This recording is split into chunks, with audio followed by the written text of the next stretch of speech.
बिस्मिल्लाहिर्रहमानिर्रहीम। अस्सलाम वालेकुम नाज़रीन, आप देख रहे हैं दिलास स्टार। मैं हूं यासिर रशीद और स्टूडियो में मेरे साथ मौजूद है सीनियर तजियाकार राना मोहम्मद अजीम साहब। नाज़रीन, पाकिस्तानी सियासत के अंदर इस वक्त भूचाल बरपा होने वाला है। पाकिस्तान तहरीक इंसाफ एक डेडलाइन दे चुकी है, अल्टीमेटम उन्होंने शो कर दिया है हुकूमत पाकिस्तान की तरफ, वफाकी हुकूमत को कहा है कि 1 महीने का आपके पास टाइम है, 1 महीने के अंदर आप इलेक्शन का फ्रेमवर्क तय कर लें तो हम बैठ के कोई बातचीत कर सकते हैं, बसूरत दीगर आपकी हुकूमत का तख्ता हम उलट देंगे। इसके अलावा इस्लामाबाद में एक बड़े इज्तिमा की तैयारी का भी ऐलान कर दिया गया और उसके साथ साथ ये बात की गई है कि इलेक्शन कमीशन ऑफ पाकिस्तान के अंदर हमने जो अपनी याददाश्त जमा करवाई थी वो इलेक्शन कमीशन ऑफ पाकिस्तान के डिप्टी डायरेक्टर को जमा करवाई थी। अगर वो इससे इनहराफ करते हैं तो गलत बयानी कर रहे हैं।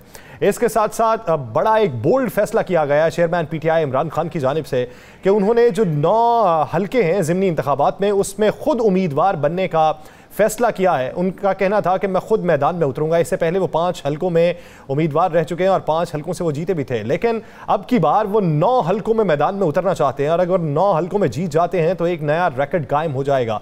पहले भी रिकॉर्ड उन्हीं के नाम पे है, लेकिन उसके बाद उनका फैसला ये है कि 9 हल्कों में से जीत कर भी वो अपनी नशिस्त को छोड़ देंगे। तो सवाल ये पैदा होता है कि क्या पाकिस्तान के अंदर ज़िमनी इंतखाबात ही चलते रहेंगे? करोड़ों रुपए का इस पर खर्चा आता है, तो क्या वो छोड़ेंगे तो फिर ज़िमनी इंतखाब की तारीख दे दी जाएगी? आम इंतखाबात की तरफ माहौल कब बनेगा, उसके लिए अभी तक क्या इकदाम किए गए हैं, कितनी मुलाकातें हुई हैं, उन मुलाकातों में किन निकात पर इत्तफाक हुआ है और मुस्तकबिल का हिकमत अमली क्या है? राना साहब की तरफ बढ़ते हैं। राना साहब, सब बात का आगाज़ बड़े जलसे के ऐलान से, ये बड़े जलसे का ऐलान किस बात का पेशखैमा साबित हो सकता है? बिस्मिल्लाहिर्रहमानिर्रहीम। अस्सलातु वस्सलामु अलैका या सय्यदी या रसूल अल्लाह, अस्सलातु वस्सलामु अलैका या सय्यदी या हबीब अल्लाह। देखें यासर, मैंने अब याद करें पिछले प्रोग्राम में कहा था कि अगस्त का महीना बराहे में हमने कुछ तारीखें भी दी थी, वही तारीखें हैं। एक तो ज़हन में रखिएगा, मुझे ज़िमनी इलेक्शन नज़र नहीं आ रहा।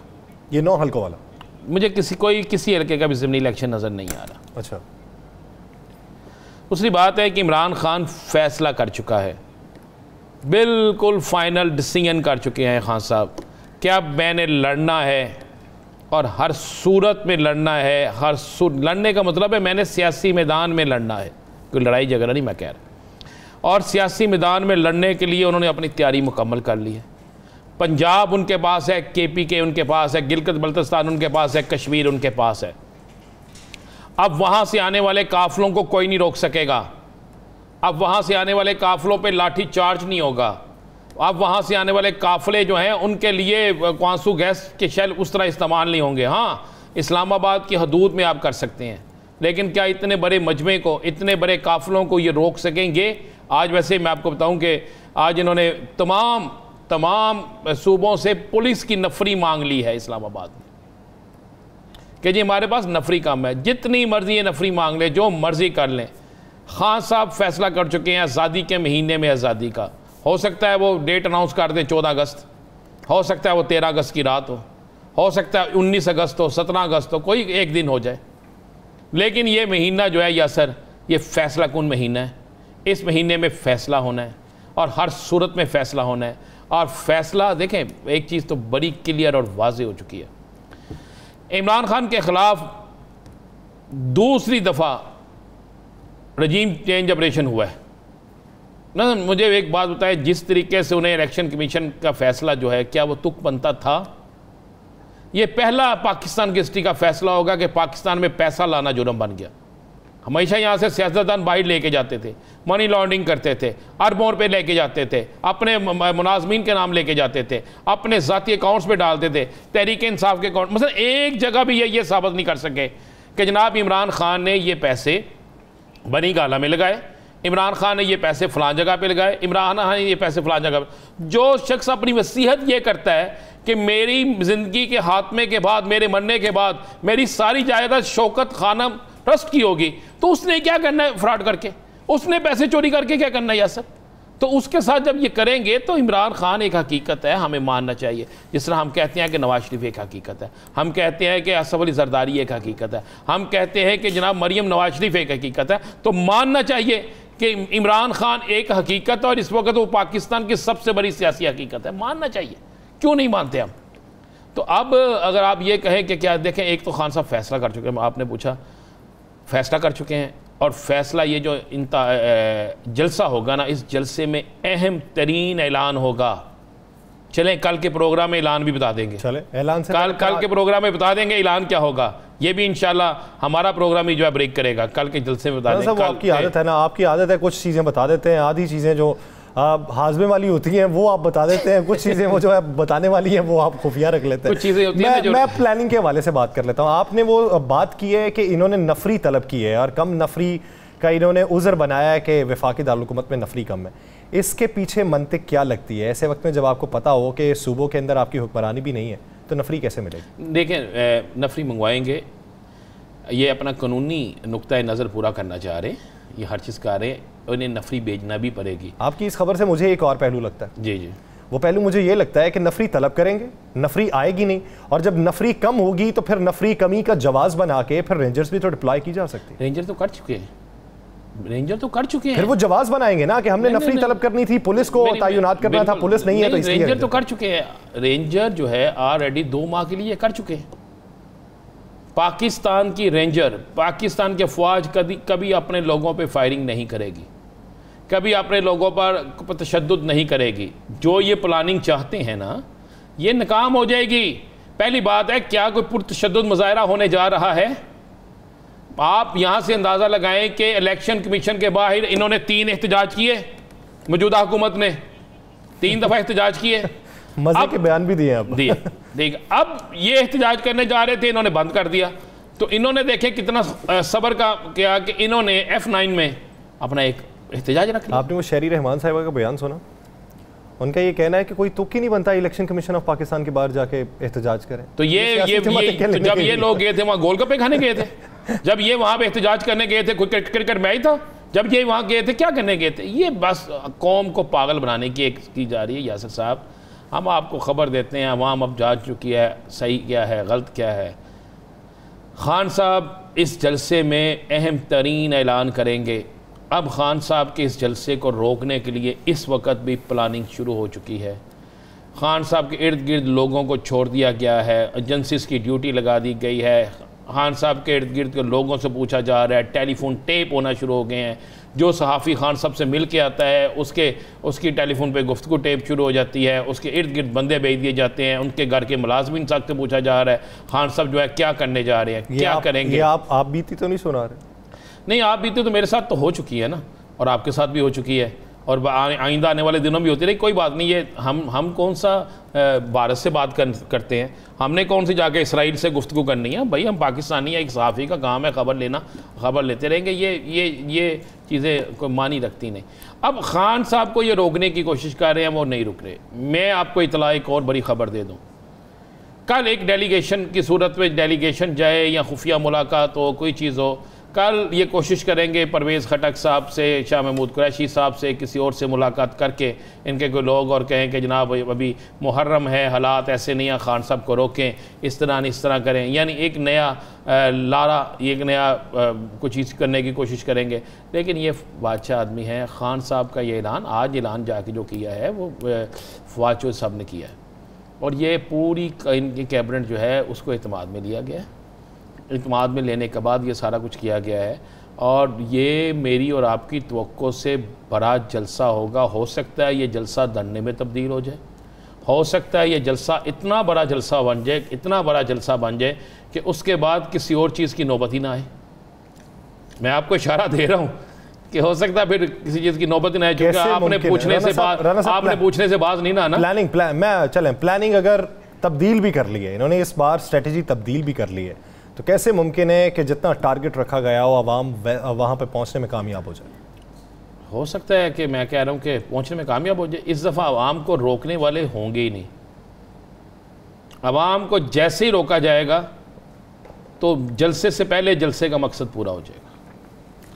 मैं कह रहा हूँ आवाम को जैसे ही रोका जाएगा जलसे से पहले जलसे का मकसद पूरा हो जाएगा। भाई आप सुप्रीम कोर्ट के बाहर तो जलसा कर नहीं रहे, आप पार्लियामेंट हाउस के बाहर तो जलसा कर नहीं रहे। एक जमहूरी हक आपको हासिल है, उस जमहूरी हक में आपने एक जगह पे जलसा करना है, आपने उसकी इजाज़त भी लेनी है, आपने आज एडवांस बता भी दिया है, फिर आपको किस बुनियाद पे रोकेंगे? चले बताइए मुझे, किस बुनियाद पे रोकेंगे? अगर आपको इस खौफ से रोकते हैं कि आपकी तादाद बहुत ज़्यादा है, आपके बहुत ज़्यादा लोग आ जाएंगे, तो फिर इसका मतलब है आप जो 14 पार्टियां हैं, आप 14 तो ना कहें बल्कि आप इसे 16-17 पार्टियां कह लें, कुछ और भी तो इनके साथ दे रहे हैं ना, तो वो सारे मिलकर भी अगर ये इनको नहीं रोक सकते, इनको ये इनसे डरते हैं, तो फिर इनको सियासत करने का हक ही हासिल नहीं है। बाबूजी बड़े गुस्से में हैं या सर, बाबूजी बड़े गुस्से में हैं, बाबूजी बड़े नाराज नहीं हैं। आजकल दवाई नहीं ले रहे भाई जी, बहुत गुस्से में और बहुत नाराज़ हैं बाबूजी। बाबूजी जो हैं वो चीख रहे हैं, चिल्ला रहे हैं कि अभी तक इमरान खान गिरफ्तार क्यों नहीं हुआ, कह रहे हैं कि अभी तक इमरान के बाकी साथी गिरफ्तार क्यों नहीं हुए, और चले खबर ले लें वो अदारे जिनको ज़िम्मेदारी दी गई थी उनकी भी टांगें कांप रही हैं। वो कह रहे हैं, मुझे मेरी एक अफसर से बात हुई, उसने कहा जनाब हम अपने गले में ये तो क्यों डालें, हमें कह रहे हैं पकड़ लाओ, हम पकड़ लाते हैं, बाद में हमारा माई बाप कौन होगा, हमें कौन पूछेगा, हमारे सर पे हाथ कौन रखेगा, हम किस केस में पकड़ें। मामला ये कि किस केस में पकड़ें, किस जगह ये लिखा हुआ है फैसले में कि इन्हें गिरफ्तार किया जाए, किस जगह लिखा हुआ यार सर? देखिए राणा साहब, वो इदारा आप जिसकी बात कर रहे हैं, फेडरल का इदारा, वो तो किसी केस में भी उठा सकता है, वो तो उसके बारे में तो माजा चने वाला तो नहीं है, उसके बारे में तो मशहूर ही नहीं है कि वो डिक्टेशन पे चलता है। दुरुस्त कह रहे आप, मुझे एक बात है, वो माजा चने वाला तो नहीं जिसको उठाने जाना, ठीक है, वो हालत दाल वाला तो नहीं है जिसको पकड़ने जाना है। लेकिन भाई जी वो इमरान खान है, उस इदारे पाकिस्तान का सबसे पॉपुलर लीडर है, उस इदारे को कार्रवाई का इख्तियार दिया गया है, तो क्या चलें खान साहब पे अगर हाथ नहीं डाला जाता तो बकिया जो 6 अफराद हैं जिनके नाम है ECL में जिनके नाम गए हैं, क्या उनके खिलाफ कार्रवाई करेगा वो इदारा? भाई सारे बाकी 5 के 5 पकड़ लें, 6 के 6 पकड़ लें, जब तक खान है तो वह खान है, कप्तान है। आप गौर करें कि इन्होंने क्या नहीं किया। कप्तान है, बात कप्तान की होगी, आवाज़ कप्तान की होगी, काल कप्तान की होगी। मैं तो आपको बता रहा हूँ कि कहा गया है कि इन्हें गिरफ्तार करें, नहीं तो मैं यहाँ तक कहा गया अगर आप गिरफ्तार नहीं करते तो फिर छोड़ दें, फिर मैं किसी और को जिम्मेदारी दे देता हूँ, फिर आप पार्टी की भी जिम्मेदारी छोड़ दें, फिर ये फलां भी कर दें। मुझे एक बात तो बताएं, इस सारे सिनेरियो में आपको आसिफ अली जरदारी साहब का कोई बयान नजर आया? खामोश है, क्यों बोलेंगे? क्या डॉक्टर ने ट्वीट करने से भी मना कर दिया, डॉक्टर ने बयान देने से भी मना कर दिया? किया मना, वो अपने डॉक्टर खुद ही। अल्लाह भला करे। तो फिर मुझे एक बात बता देना, फिर समझ लें किसके साथ किस जगह पे क्या होने जा रहा है। जो लोग किसी की कश्ती को तोड़ने जा रहे थे ना, या सर जब तक कश्ती पानी के ऊपर रहती है ना, कश्ती ठीक रहती है, जब कश्ती के अंदर पानी आ जाता है ना तो कश्ती डूब जाती है। इक़्तिदार की कश्ती के अंदर पानी आ गया है, अब ये डूब रही है, अब कोई बचाना भी चाहे नहीं बचती। ये जब कल बयान दिया गया कि आप दोनों सूबों की हुकूमतें ख़त्म करें, हम वफाक में इलेक्शन ख़त्म करके इलेक्शन कराते हैं, तो ये बयान आपको समझ नहीं आ रही। एक दिन में 20 प्रेस कॉन्फ्रेंस है, जब आपको पता है आप बिल्कुल ठीक है, आपको पता है आप बिल्कुल असूल पे हैं, कार्रवाई होगी, ये सारे फारिग हो जाएंगे, तो फिर आपको फिक्र किस चीज़ की है? और भाई सैलाब पे एक प्रेस कॉन्फ्रेंस आपको नज़र आई? सैलाब ज़दगान की मदद पे कोई प्रेस कॉन्फ्रेंस नज़र आई? महंगाई पे कोई प्रेस कॉन्फ्रेंस नज़र आई? आम आदमी को रिलीफ देने पे कोई प्रेस कॉन्फ्रेंस नजर आई? सारी प्रेस कॉन्फ्रेंसें हैं इमरान को किस तरह ख़त्म करना है, इमरान को किस तरह ठिकाने लगाना है, इमरान खान को किस तरह गिरफ्तार। यार देखो उनका नाम ECL में डाल दिया, वो तो पहले बाहर नहीं जाता, मुझे पता है वो गया भाई, बाहर तो इलाज के लिए लोग जाते हैं, बाहर तो वैसे भागे जाते हैं। और जब खान साहब जख्मी हुए थे, मैं कह रहा हूँ हर शख्स कह रहा था, इवन मुझे याद है मुस्लिम लीग ने भी कहा बाहर जाके इलाज कराया जी, सब ने कहा, उन्होंने कहा नहीं जाना, शौकत खाना में इलाज कराया, याद है ना आपको? यस जी। तो अब उसने भाई भागने कंटेनर पे चढ़ते हुए सिंपल सी बात की है, जो शख्स अपनी ज़िंदगी में, देखें ये मैं बात नहीं कह रहा, ये हर शख्स कह रहा है, जो शख्स अपनी ज़िंदगी में कह रहा है कि मेरे मरने के बाद मेरे तमाम जायदाद जो है शौकत हारून ट्रस्ट की होगी, उसने क्या करप्शन करनी है, उसने किसके लिए मनी लॉन्ड्रिंग करनी है, मुझे बता देना। अच्छा राणा साहब खबर तो दें, ये खान साहब ने बात की कि ज़िमनी इलेक्शन से पहले हुकूमत जो है वो मानी हुई थी आम इंतखाबात की तरफ जाने के लिए, लेकिन ये इलेक्शन का रिजल्ट देखकर भाग गई है। बिल्कुल। क्या बैकडोर कोई डिप्लोमेसी थी, कोई रवाबित थे आपस में? फाइनल हो चुका था, रवाबत नहीं थे, कुछ कुव्वतों ने यकीन दहानी करा दी थी। नहीं, वो सामने बैठा के यकीन दहानी करवाई थी या गारंटी दी गई? गारंटी दी गई थी, और ये फैसला हो चुका था कि इलेक्शन अक्टूबर-नवंबर में हो जाएंगे। अच्छा, उन्हें यकीन ये था कि ज़मीनी इलेक्शन जीत जाएंगे, फलां सारा कुछ। यानी अगर सिचुएशन हुई भी तो 50-50 हो जाएगी। अब सिचुएशन हो गई 90-10 की। उस पर उन्होंने कहा हम क्या करें। उसके बाद उन्होंने कहा जी आप ये करें, मैं आपको ये भी बता देता हूँ, चले खबर लेने से आप भी बाज नहीं ना आते। अब उन्होंने कहा जी अगर इलेक्शन की तरफ जाना ही जाना है, खोचल है आप भी, आप कहते हैं प्रोग्राम का मकसद क्या है?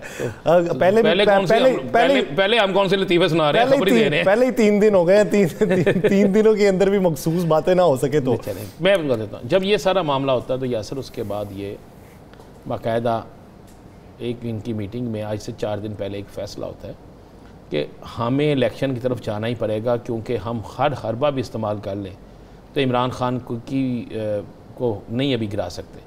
यहाँ तो बाऊजी को बाइट से आना पड़ेगा और आके वो स्टैंड लें कि मैं इस हुकूमत के ख़िलाफ़ था, आए निकलें। तो यहाँ फिर कोई ना कोई अवाम को रिलीफ देना शुरू करें। आप गौर करें, 4 दिन पहले मरियम साहिबा कहती हैं कि ताजुर भाई फ़िक्स टैक्स वापस लें, मुफ्ता भाई वापस ले लेते हैं। यानी ये सारा एक ड्रामा हो रहा है, जिसे कहते हैं प्री प्लान ड्रामा। वो हो रहा है कि जब हम ये कहेंगे आपने वापस ले लेना, फिर हम जाएंगे देखें हम आपके बड़े हमदर्द हैं। ये किस वक्त कहा जाता है? जब आप इलेक्शन की तरफ जा रहे होते हैं, जब आपको अवाम में जाना होता है, उस वक्त आप ये कहते हैं। उसके बाद आपने कहा डॉलर नीचे आ गया, डॉलर किस तरह नीचे आ गया आपको पता, मुझे पता है। अब कुछ चीज़ें इजाज़त नहीं देती। उसके बाद आप अब कुछ और चीज़ों को सस्ता करने जा रहे हैं, वो मार्केट में भी सस्ती हैं, मज़ीद थोड़ा सस्ता करेंगे, उसके बाद आप इलेक्शन में जाएंगे। मैं आज आप फिर कह रहा हूँ जितने, लेकिन फिर भी रिलीफ तो राना साहब तब तक होगा ना कि जब आप अशियाए ख़ुरनोश पे दे रहे हैं।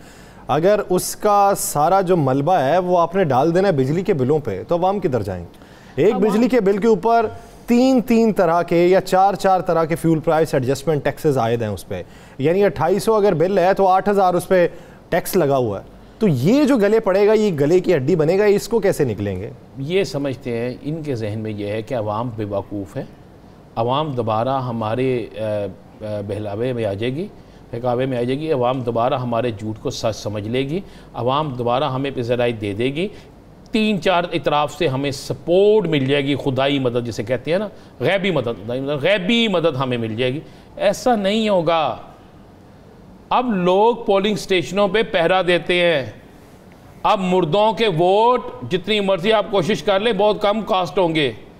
अब वोटर जिस स्पीड से निकलेगा आप उसे नहीं रोक सकेंगे।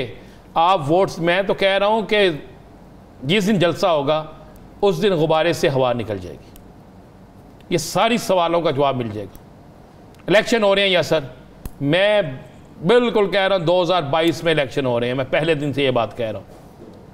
जितनी मर्जी प्रेस कॉन्फ्रेंसें कर लें, चले आप जो मुझे एक बात बताएं, आप क्या समझते हैं? चले मुझे एक बात बता। दिसंबर में नई हुकूमत है। हाँ बिल्कुल है।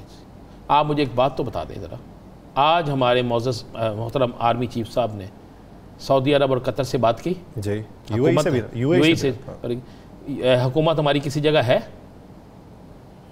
अगर ये हमारी हुकूमत इस काबिल होती, अगर ये हुकूमत पे इतना डिपेंड किया जाता, अगर इस हुकूमत को इस अहल समझा जाता, तो बात कौन करता? वज़ीर आज़म। अच्छा, हमारे वज़रा कुछ और राय रखते हैं। वो ये कहते हैं कि ये अब से नहीं, ये दहाइयों से ऐसा ट्रेंड सेट है कि जब भी हमने किसी से इमदाद तलब की है तो गारंटी चीफ की मानी जाती है। तो बैनुल-अक़वामी इस्टेब्लिशमेंट, बैनुल-अक़वामी जो इदारे हैं या ममालिक हैं, वो ये समझते हैं कि पाकिस्तान के अंदर जो हुकूमत है ये कभी भी डामाडोल हो सकती है, तो इसलिए वो गारंटी चीफ की मांग। बहुत अच्छी बात है, इससे अच्छी बात ही कोई नहीं है। तो फिर जो गुजरांवाला जलसा में बक होती थी, वो उसका ज़िम्मेदार कौन था? जो बाकी जलसों में होती थी उसका ज़िम्मेदार कौन था? वो जो सैकड़ों ट्वीट आते थे, फिर उसका ज़िम्मेदार कौन? फिर क्यों आप अपने मुल्क के सरबराह को, अफवाज पाकिस्तान के सरबराह को बदनाम करते हैं? क्यों पाकिस्तान की सबसे अहम तरीन इंटेलिजेंस एजेंसी के सरबराह के खिलाफ बोलते हैं? क्यों फिर आज भी मौलाना फजल रहमान कहते हैं अटक पार से कुछ हो रहा है? क्यों कहते हैं? जब आपको पता भी है कि सब कुछ होना भी वहीं से है, पूरी दुनिया मानती भी यही है, तो फिर आप पूरी दुनिया के सामने जगनसाई क्यों करते हैं? फिर ये तमाशा क्यों लगाते हैं? या सर हुकूमत फ्लॉप हो गई, हुकूमत फ्लॉप हो गई, हुकूमत फ्लॉप हो गई है। इलेक्शन हो रहे हैं, मैं फिर कह रहा हूँ, और ये इलेक्शन की तैयारी है। खान का जलसा जो होगा वो इलेक्शन की तरफ जाता आपको नज़र आएगा। ये जलसा जो मैं कहता था ना अक्सर, फाइनल ओवर, ये सुपर ओवर है, इसके बाद ओवर नहीं है। चलें, अब ब्रेक पे जाना है। ब्रेक से पहले आप ये बता दें कि क्या अगर नए इलेक्शन होते हैं तो इत्तेहादी जमातें जो मौजूद हैं हुकूमत के अंदर, वो सीट एडजस्टमेंट की तरफ जाएंगी? जी बिल्कुल, सीट एडजस्टमेंट की तरफ जाएंगी। ये भी आज फाइनल हो गया है। और सीट एडजस्टमेंट जो है वो केपी के, बलोचिस्तान और सिंध के अंदर होगी। पंजाब सिंध के नहीं, पंजाब के अंदर जो है वो सीट देंगे किसी को, ये पीपल्स पार्टी को। उस सीट पे पीपल्स पार्टी के साथ सीट एडजस्टमेंट की जाएगी जो बहुत ज़्यादा कन्फर्म होगी, इसके अलावा नहीं की जाएगी सीट एडजस्टमेंट। लेकिन मैं आपको एक बात बता दूँ, पीपल्स पार्टी सिंध में इनके साथ हाथ कर जाएगी। यानी पीपल्स पार्टी सिंध में इनके साथ को भी मार्जिन नहीं देगी। मैं कह रहा हूँ पीपल्स पार्टी इनके साथ हाथ जाएगी। कोई आज़ाद बंदा भी तो खड़ा हो सकता है ना अचानक, किसी को अचानक ये बागी भी तो खड़ा कर सकते हैं ना। पीपल्स पार्टी के अंदर ये बड़ी सोच है कि किसी सूरत में इनके साथ सीट एडजस्टमेंट न की जाए। लेकिन मौलाना फजल रहमान की ज़िद और मौलाना फजल रहमान के इस आप कह सकते हैं कि मुतालबे के आगे ये बिल्कुल बेबस हैं और ये सीट एडजस्टमेंट के लिए तैयार हो चुके हैं। लेकिन अभी तक जरदारी की तरफ से हाँ भी नहीं है और ना भी नहीं है। तो नून लीग की प्लानिंग क्या है फिर? नून लीग तो चाहती है जी सीट एडजस्टमेंट हो। देखें, नून लीग के पास तो सिंध में है ही कुछ नहीं, उसके पास केपीके में कुछ नहीं है। वो तो फिर कुछ लोग कुछ दो की पॉलिसी पे चलना पड़ता है ना। जब आप सिंध में सिर्फ मांगते हैं तो फिर पंजाब में भी पूरा हिस्सा पंजाब में देखें, उनको पता है कि हमने गिलानी की सीट मांगनी है, हमने मुल्तान से कुछ मांगना है, हमने कुछ मांगना है रहीम यार खान से मांगना है, हमने कुछ बहावलपुर से मांगना है। वो इस तरीके से एडजस्टमेंट करेंगे ना, सीट एडजस्टमेंट। तो अब मैं आपको एक बताऊँ, जो हवा चल चुकी है ना, जिस तेज़ी से सुनामी आ चुका है, इसमें ये अगर ये 14 जमातें मिलकर पंजाब का इलेक्शन नहीं जीत सकी तो ये किस तरह मुमकिन है कि उन इंतखाबात में जब सबको अपना अपना इलेक्शन पड़ा होगा तो ये इलेक्शन जीत जाए? ये मुमकिन नहीं है। वहाँ पे किसी की तरफदारी दिखाई नहीं देती, वहाँ पे सिर्फ अपनी ही भागदौड़ देती है। नाज़रीन, सियासी मंजरनामे में मजीद भी गुफ्तगू करेंगे, लेकिन एक शॉर्ट ब्रेक के बाद कहीं नहीं जाएगा। से विदास।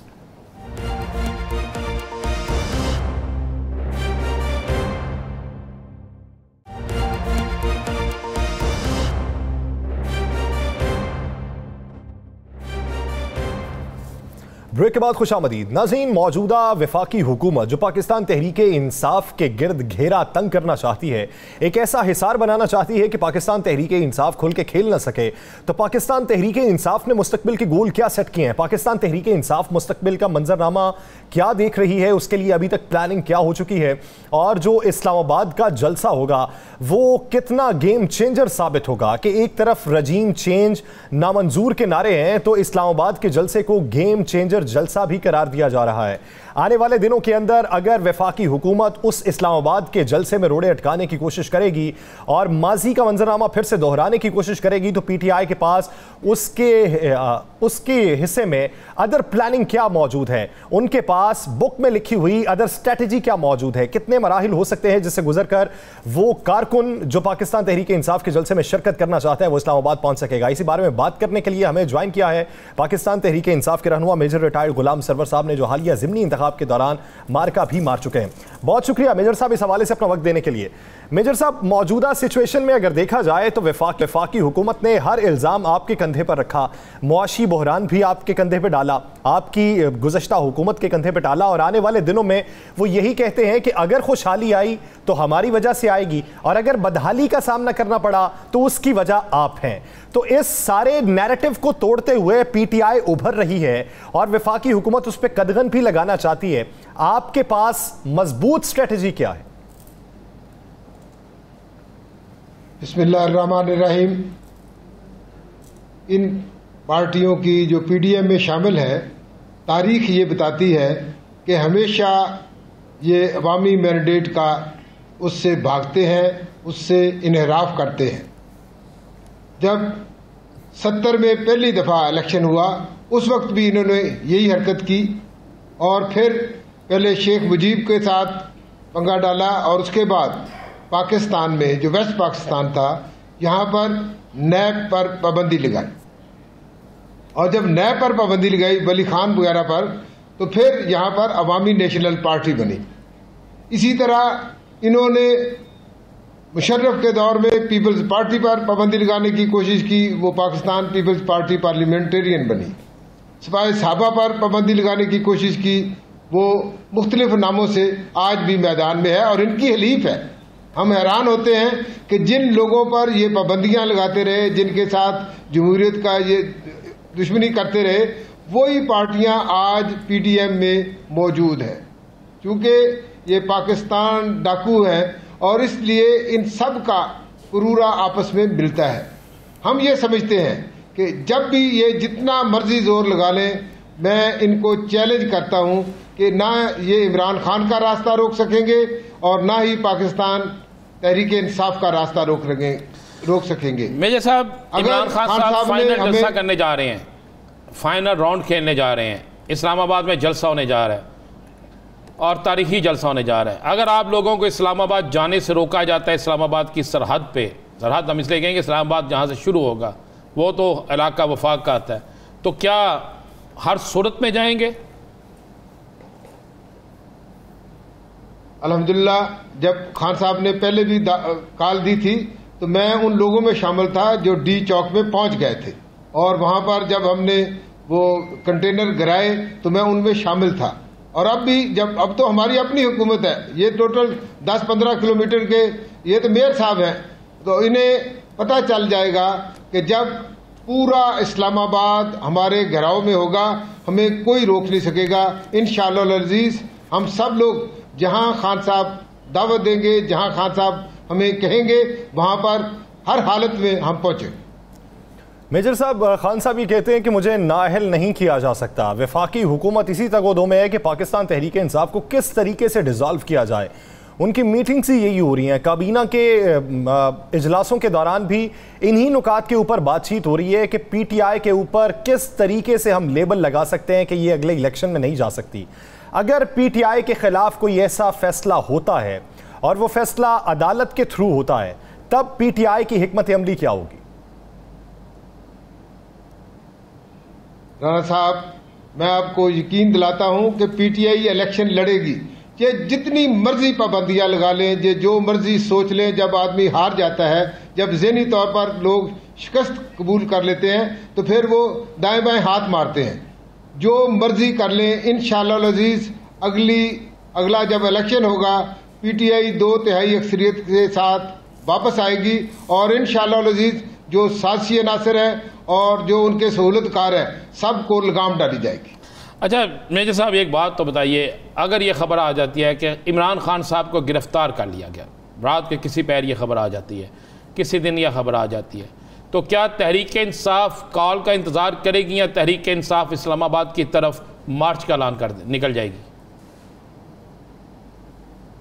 जनाब, आपने देखा कि जब खान साहब सिर्फ एक डायरी उठा के अपने ऑफिस से बाहर निकले थे तो लोगों को कोई कॉल नहीं दी गई थी, लोग खुद ब खुद सड़कों पर आ गए थे।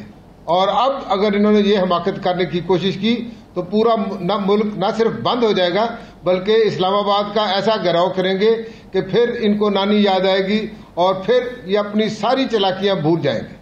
मेजर साहब, आप डायरी का जिक्र कर रहे हैं, बेशुमार जगहों के ऊपर खान साहब की डायरी का जिक्र हुआ कि डायरी उठा के वो कुछ और लिए बगैर वो वहां से निकल आए। उस डायरी के ऊपर कौन से राज लिखे हुए हैं?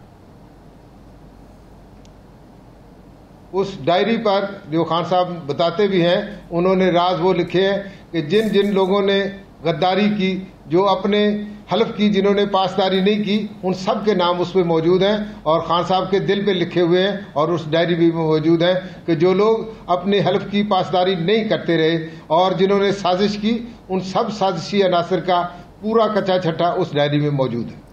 मैं साहब मान लिया सारा उस पर मौजूद है, आपको नज़र आ रहा है? आज फवाद चौधरी साहब ने कहा कि हम 1 माह से ज़्यादा टाइम नहीं देंगे, यानी 6 सितंबर तक टाइम हुआ, तो आपको नज़र आ रहा है कि इस 6 सितंबर से पहले पहले हुकूमत ख़त्म हो जाएगी? राणा साहब, आप माशाल्लाह मजे हुए सहाफ़ी हैं, आपको पूरा पता है कि जब खान साहब या उनका कोई सिपाही ऐलान करता है तो हम सोच समझ कर और सारे हिसाबात लगा कर ऐलान करते हैं, और मुझे पूरा यकीन है कि ये 6 सितंबर से आगे चलने वाले नहीं हैं।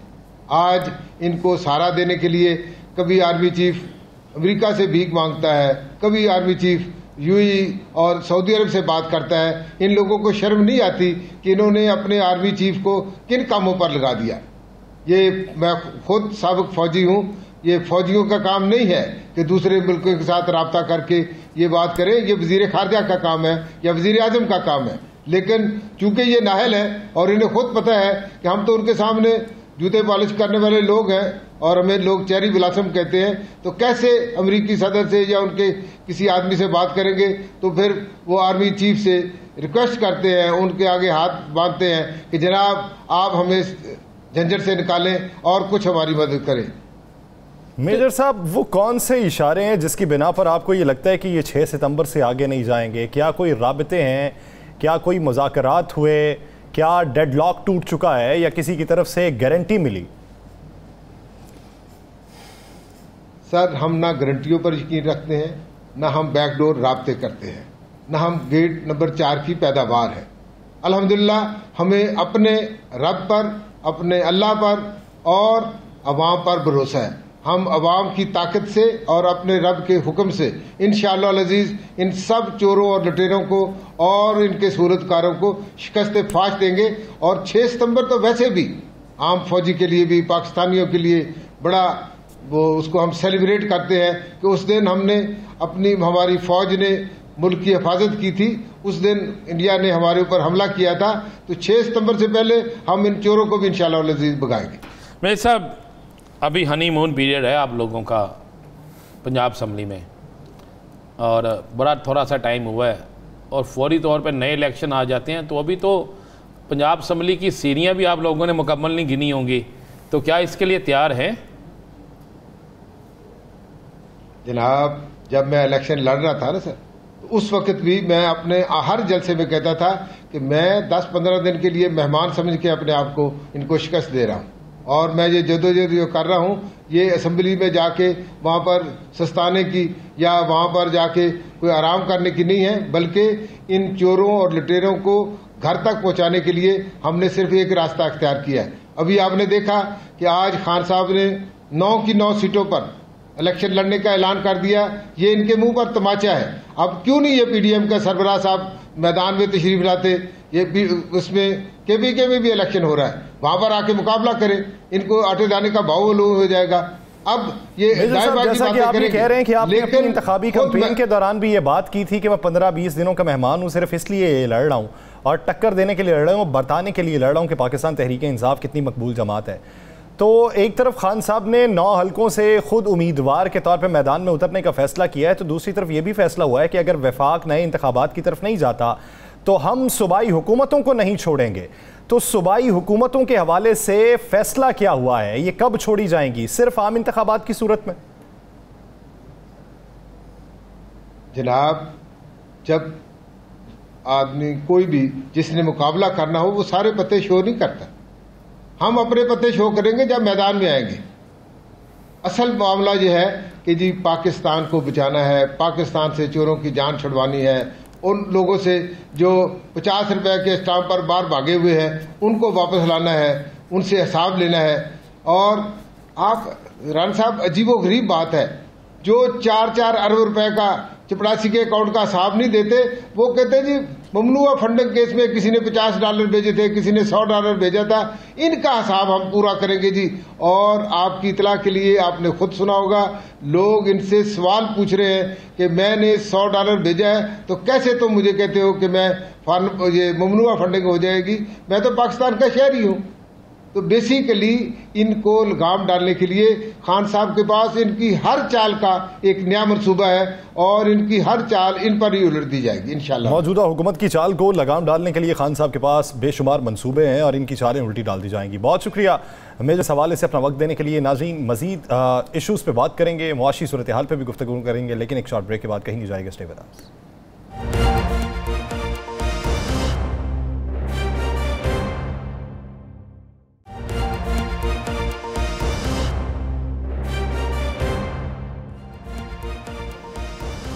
ब्रेक के बाद खुशामदीद। नाज़रीन, पंजाब के सियासी मंजरनामे की बात करेंगे। इस वक्त पाकिस्तान तहरीक इंसाफ की हुकूमत है पंजाब में, लेकिन इससे पहले पाकिस्तान मुस्लिम लीग नून की जो आर्जी हुकूमत रही, जो 2 माह के अरसे पर मुहित थी, तो 2 माह के अरसे में पाकिस्तान मुस्लिम लीग नून की जानिब से बहुत से दावे भी किए गए, वादे भी अवाम से किए गए, रिलीफ देने के भी दावे किए गए, ऐलानात हुए, 100 यूनिट मुफ्त बिजली फराहम करने के भी दावे हुए और ये कहा कि पंजाब स्पीड फिर से बढ़ाई जाएगी और पंजाब को तरक्की की राहों पर गामजन किया जाएगा।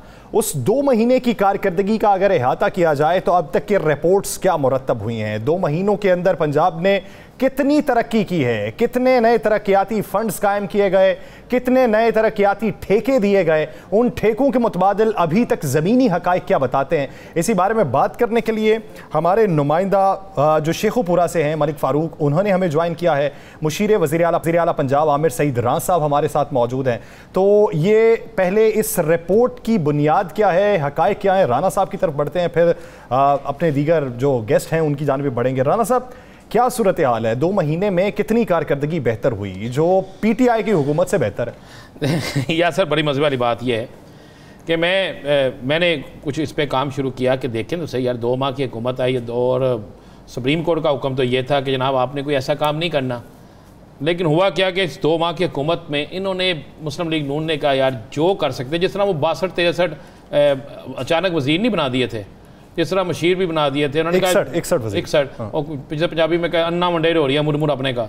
इसी तरह इन्होंने कहा क्यों ना, मुझे हमें नहीं पता कितनी देर हुकूमत रहती है नहीं रहती, इन्होंने फौरी तौर पर बेइंतहा लोगों को फंड्स जारी कर दिए, यानी कामों के।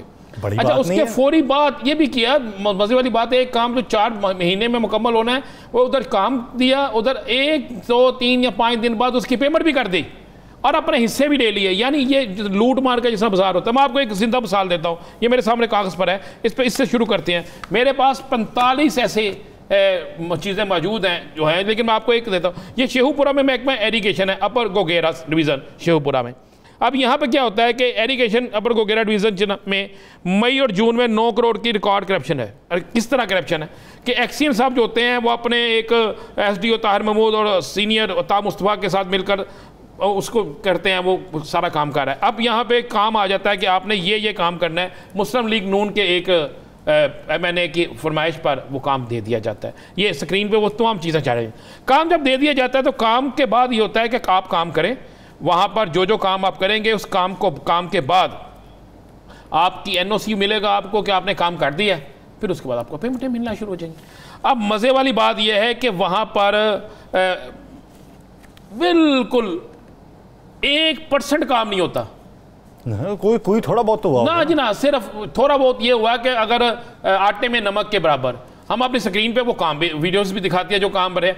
ये वो सारी जगह हैं, हर चीज़ आपके सामने मौजूद है। ये हमारे रिपोर्टर ने बड़ी मेहनत की वहाँ पे जाके, सारा कुछ ये हुआ। होता कि नहरों की महकमे में नहरों की बल सफाई होती है, पटरियों की मजबूती होती है, नहरों में सफाई के मंसूबे होते हैं। ये बगैर टेंडर के ठेकेदारों को एक तो काम मिल गया, फिर उसके बाद पेमेंट भी कर दी गई। ये वाहद हुआ कि 10% रकम अपनी रखी, 10% मुतलका सियासी जो भी शख्सियत थी उसको दी, बाकी उसके पसंदीदा जो थे उनको पैसे पेमेंट कर दी। किसी एक जगह काम नहीं हुआ, ये हमारी स्क्रीन पे नजर आ रहा है। अच्छा, ये काम है, ये है किसी एक इलाके का। उस 2 माह के अरसे में जितने भी ठेके हुए उनमें से अक्सर ठेकों पे यही हुआ, टेंडर्स पे यही हुआ कि पैसे बांटे गए, पैसे रिश्वत के तौर पे गए, यानी सरकारी महकमा मालो माल हो गया, अवाम बदहाल हो गई, अवाम को खाने को नहीं मिल रहा। तो कहते थे कि खजाने खाली हैं, हमारे पास है ही कुछ नहीं। मैं कह रहा हूं जी बिल्कुल, अब खजाने खाली हैं यासर साहब, अब खजाने खाली हैं, अब खजानों में कुछ नहीं रह गया, क्योंकि लूट मार का बाजार तो गर्म था। ये पैसे दे दिए। आप आज मैंने वो एंटी करप्शन में एप्लीकेशन देखी है, एंटी करप्शन में एप्लीकेशन भी चली गई है।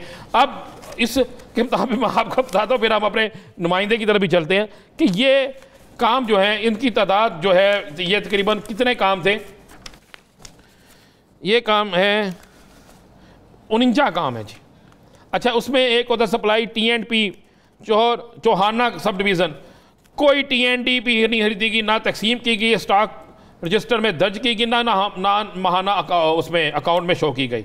दूसरा काम मरम्मत कंप्यूटर, कोई कंप्यूटर ना खरीदा गया। मरम्मत कंप्यूटर पक्का डाला सब डिवीज़न, कोई कंप्यूटर ना खरीदा गया। सप्लाई मरम्मत कंप्यूटर बनाए फलां वगैरह डिवीज़न में कंप्यूटर लैब का सिरे से मौजूद ही नहीं है, बोगस लाएगी, यानी है ही नहीं, बना दी गई। फिर आप आगे आ जाए, ये सप्लाई फोटोस्टेट कॉपी, वो भी नहीं। मरम्मत सरकारी ट्रैक्टर 9, मरम्मत बहाली पटरी म्याना वाला नहर बुर्जी नंबर 20-25 RL 9, पुख्तगी नहर पटरी UHH नहीं, पुल सफाई नहीं। आप ये 49 काम है। ये एक जिले की बात कर रहे हैं। मैं एक जिले के एक छोटे से एरिया की बात कर रहा हूं, यानी कि एक जिले में एक महकमा एरीगेशन अपर कोकेरा शेहूपुरा में, ये सिर्फ एक ही कह रहा हूं जहां पे 9 करोड़ की तो वो करप्शन है जिसके ये डॉक्यूमेंट्स मौजूद हैं। बाकी इदारों में क्या हुआ होगा? मैं समझता हूँ मतलब फारूक जो जिसको मैंने कहा कि आपने जितने आज कागज पकड़े हुए थे मुझे लगता था कि कोई इम्तिहान देने आए आपने नहीं, मैंने इसलिए किया है कि अक्सर लोग जब हम ये करते हैं ना तो कुछ लोग कहते हैं जनाब ये गलत है। मैं तो ये डॉक्यूमेंट्स हैं, चले सारी चीजें हैं, हम तो सबूत लेके आए हैं और मैं तो इस पे तो हम हुकूमत पंजाब से पूछेंगे, क्योंकि कल मैंने देखा चौधरी परवेज लाई साहब को, यासर कमाल है, वहां पर रश लगा हुआ था, हर MP MNA मिलने आया हुआ था, सरकारी लोग थे और वो पागलों की तरह काम कर रहे थे, 1 मिनट की फुर्सत नहीं थी और सबको एक ही बात कह रहे थे कि इमरान खान के विजन के मुताबिक करप्शन नहीं होने देनी, काम करके दिखाना है।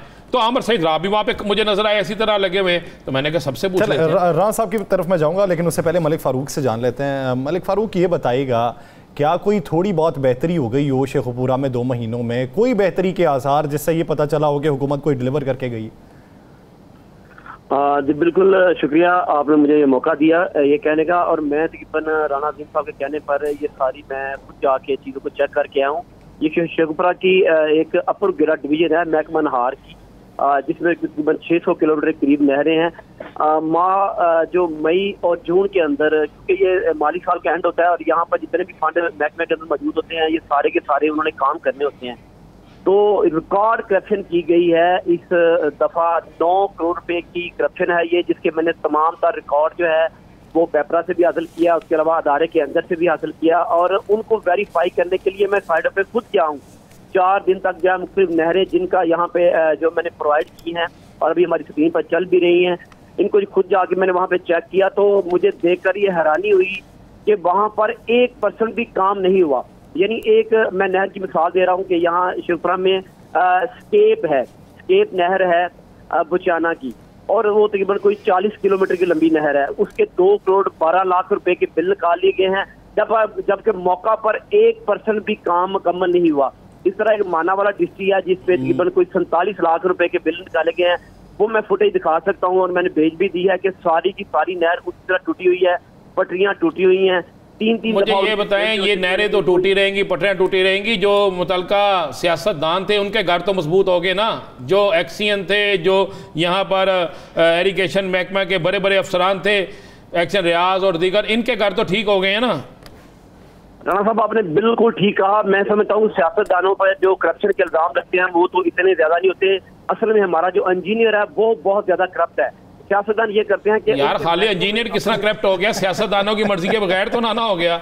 आप क्यों? सियासतदान ये करते हैं कि उन इंजीनियर के जो महकमे जिनके पास होते हैं उनके साथ मिलीभगत करते हैं, कहते हैं कि मैं आपको इतना फंड देता हूँ, आपने मुझे सारी की सारी फर्ज पेमेंट करके मुझे देनी, इसमें 50% मेरा होगा और बाकी आप लोगों ने बांटना है। और अपर गिरा में भी ऐसे ही हुआ। राणा साहब, अपर गिरा के अंदर राणा साहब काफी देर से होल्ड दिया गया। राज साहब से पूछते हैं ना, अमीर राज साहब से पूछे ना। राणा साहब आप ये देखिए कि आप कुछ हकायक राणा साहब मंजर आम पे लेके आए हैं, कुछ ये हमारे नुमाइंदा मलिक फारूक बता रहे हैं। मौजूदा हुकूमत क्या सिर्फ मुस्तकबिल के गोल सेट किए हुए है, बेहतरी की तरफ गामजन होना है, अवामी फलाह बहबूद के काम होने हैं, या फिर माजी की हुकूमत का कोई एहतसाब भी होना है? देखिए जी, आपको बहुत शुक्रिया जनाब ने बुलाया इसके ऊपर। और जिस तरह राणा साहब और ये वाकई बता रहे थे कि जिस तरीके से इन्होंने करप्शन का बाजार गर्म किया है, आपने बिल्कुल ठीक कहा कि वो पंजाब स्पीड थी, लेकिन वो पंजाब स्पीड से करप्शन में थी। उन्होंने कहा जितना शॉर्ट टाइम मिलता है, जिसमें हम एक इलीगल तरीके से हमजा शहबाज साहब ने यहाँ CMशिप का टाइम गुजारा है, और फिर जब कोर्ट ने एक दिन कह दिया कि आप सिर्फ इंटरम टाइम के लिए हैं, आप कोई ऐसा एक्ट नहीं करेंगे जिससे आप कोई पॉलिटिकली फायदा लें, और उन्होंने 61 वजीरों को वो दे दिया, उनको गाड़ियां तकसीम कर दी, बंदर बांट कर दी अपने खजाने की, सरकारी की, जैसे वो अपने रेवेंट के घर से पैसे उठा के बाहर दे रहे थे। हमने तो सीधी सी बात है, इमरान खान साहब का जो विजन है कि करप्शन फ्री पाकिस्तान हो, और चौधरी परवेज लाई साहब का जो था कि पढ़ा लिखा था, पंजाब बढ़ेगा, आगे पंजाब चलेगा और पंजाब के लोग तरक्की करेंगे, जिस तरीके से पंजाब को चौधरी परवेज लाई ने पिछले 5 साल में, ये इसमें कोई शक नहीं कि परवेज लाई साहब ने कमाल काम किया। अब ये आमिर साहब, ये करप्शन जो 2 माह पहले हुई है, अवाम का पैसा, टैक्सों का पैसा, ये जो लूटा गया है, इस पर आप क्या करेंगे? देखें जी, पहली बात सीधी बात है, अवाम के लिए आसानी पैदा करनी है। अवाम को इन जो हुक्मरानों थे, इन हुक्मरानों ने जो पीछे सारी उम्र करप्शन से पैसे कमाए हुए हैं और आते ही इन्होंने करप्शन के निजाम को जो इनको काबू करने के लिए नैब का सिस्टम था उसको खत्म करने की कोशिश की। हमारी जो खान साहब का विजन है उस विजन के मुताबिक जो परवेज साहब ने काम शुरू कर दिया हुआ है और हम ये जिन लोगों ने पिछले उत्सव के अंदर करप्शन किया है और सरकारी खजाने को बेदर्दी से लूटा है, इंशाल्लाह उनके खिलाफ हमने इंक्वायरी इनिशिएट कर दी हुई है और इसके ऊपर इंक्वायरी प्रॉपर चल रही है। जितनी देर डॉक्यूमेंट्स हमारे पास इकट्ठे हो रहे हैं, इंशाल्लाह इनके खिलाफ प्रॉपर तरीके से कार्रवाई होगी और ये लोग जेलों में जाएंगे। ये तो नहीं होगा कि सियासी मुदाखलत आ जाए, राम में आ जाए, कोई ऐसा मामला आ जाए कि कुछ सियासी आपके पास शख्सियत आ जाए और ये जो हम लूट मार का आपको दिखा रहे हैं, हम इंशाल्लाह हर हफ्ते कोई ना कोई ऐसी स्टोरी सामने लाएंगे। तो परवेज राइस साहब पे मुझे यकीन है और आप पे भी यकीन है कि इस पे कोई रहत नहीं होगी। देखिए जी, जिस तरह के जिन लोगों ने करप्शन की है और जिस तरीके से आप लोग चीजें सामने ला रहे हैं, तो इंशाल्लाह इसके ऊपर कार्रवाई होगी और कोई जो करप्ट बंदा होगा उसका पाकिस्तान के सिस्टम में इंशाल्लाह नहीं चलेगा।